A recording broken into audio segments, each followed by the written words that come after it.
From A to Z, the complete history of Amazon. Amazon was founded in 1994 by Jeff Bezos with the goal of being an online bookstore. In 1997, they merged with 3 other retailers, creating the Amazon Marketplace, which allowed third-party sellers to list their products alongside Amazon's. In 2002 they expanded into the world of digital streaming and developed Alexa, the virtual assistant. In 2006 they launched Amazon Web Services, their cloud computing service. In 2011 they started their Kindle line of e-readers, followed by their own grocery delivery service, Amazon Fresh, in 2013. They have since developed their own delivery service partner program, launched Amazon Prime Air, and expanded into artificial intelligence, robotics, and more. It isn't easy to build a commercial giant from scratch. As for any objective of substance that you have in this life, you need work, perseverance and, it must be admitted, also a little, or a lot, of luck. A good example of this is Amazon, a company that, in just 26 years, has had enough time to become one of the world's leading companies.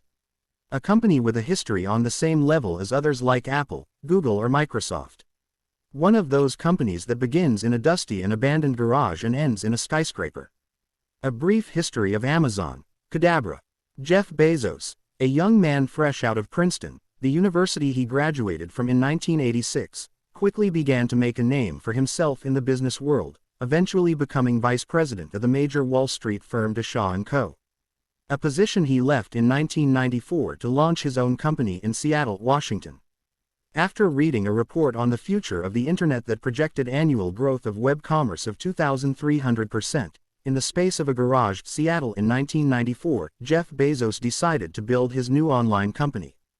The result of this adventure was Cadabra, the embryo of Amazon. When the company was born, it was exclusively dedicated to selling books on the Internet. With more than 3 million titles for sale and available throughout the world, the books category has more articles than any other, acknowledged the founder of the company in an interview years ago. At the same time, in his incessant quest to improve business volume, the entrepreneur soon opted to change the name of the company. Bezos selected the name Amazon by looking in the dictionary. He chose this name because of its association with the Amazonas River and also because it began with the first letter of the alphabet. Amazon's early days. Bezos decided that this new business would sell books over the web, due to the large worldwide demand for literature. Additionally, he also took advantage of the low price that could be offered for books and the great selection of titles that were available in print. Amazon.com website was launched on July 16, 1995. Immediately beginning an exponential growth of the company and its presence on the web. After 30 days of Amazon.com going online and without media promotion, Amazon was selling books in all 50 U.S. states and 45 countries. Bezos wanted to work on making the website as customer-friendly as possible and relating the site to all types of customers. The company offered discounts, affordable prices, offered topic areas to browse, books recently featured, a recommendation center, access to customer reviews, and a bunch of other customer hits. Despite the quick takeoff, not everything could be pink. It wasn't long before other companies started attacking the new company, like Walmart accused Bezos's business of having stolen his business idea. Amazon gets bigger. Amazon went public offering shares on May 15, 1997, and while trading under the Nasdaq stock symbol AMZN, the company's shares at that time were being offered at $18 per share. Shares have performed modestly since, up a mere 211x. The business plan that Amazon decided to go for in the beginning was completely unusual and unexpected. The company didn't expect to make a profit until 4 or 5 years later, and because of this kind of slow growth, shareholders began to complain that the company wasn't reaching profitability fast enough to justify its investment, and even it wasn't fit for long-term survival. In November of 1997, Amazon opened an East Coast distribution center in Newcastle, Delaware, in order to serve customers on the East Coast. Bezos's company continued to grow in 1998, so much so that it expanded its offering to other products, such as music, video game or movie compact. Amazon.com ended the second quarter of 1998 as strong as ever. The business plan that Amazon decided to go for in the beginning was completely unusual and unexpected. The company didn't expect to make a profit until 4 or 5 years later, and because of this kind of slow growth, shareholders began to complain that the company wasn't reaching profitability fast enough to justify its investment and even it wasn't fit for long-term survival. In November of 1997, Amazon opened an East Coast distribution center in Newcastle, Delaware, in order to serve customers on the East Coast. Bezos's company continued to grow in 1998, so much so that it expanded its offering to other products, such as music, video game or movie compact. Amazon.com ended the second quarter of 1998 as strong as ever. In the last year of the 20th century, Amazon designed a way for third-party sellers to sell used merchandise in what it called Z-shops, now known as the marketplace.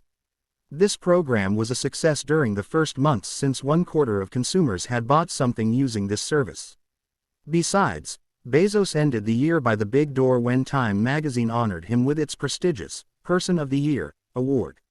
In 2000, the company took a total turnaround, transforming itself into a marketplace and allowing its users to find and sell a variety of products and services online with the highest levels of quality and guarantee in the market. Having now fully entered the 21st century, Amazon adventured to take another huge step in its relentless evolution. In 2002, the company continued to diversify by launching Amazon Web Services (AWS). This service is a cloud services platform that provides a variety of infrastructure services such as storage, networks, databases, application services, messaging, and artificial intelligence, among others. AWS has a presence in 190 countries around the world. Amazon Web Services data centers are in the United States, Japan, Australia, Brazil, Europe and Singapore. Amazon's biggest source of operating profit is its AWS program. Amazon bought Joyo in 2004. This company used to sell books and other media products, shipping to customers nationwide. Final thoughts. Starting with books, Amazon has spread its tentacles to other business areas ranging from the sale of all kinds of products to cloud services. Further, attention to the consumer has taken Amazon to the top and become a giant that few can stand up to. In the last 50 years, in the full effervescence of capitalist idealism, we have witnessed the creation of multiple empires that have ended up dominating the world in their sectors. Empires that, on their way to growth, have ruthlessly devastated wherever they have passed. The case of the history of Amazon is no different. From its beginning, in the mid-1990s, Amazon has been involved in numerous controversies. The business model of this company has been criticized by the booksellers and publishers sector. In its logistics centers, according to some of its workers, they work under not very favorable conditions, and also, an investigation has been initiated on the fiscal practices of Amazon. These are just a few examples that show that growth does come at a price after all. Amazon has become a true giant that is on its way to dominating the world of e-commerce globally if it doesn't already.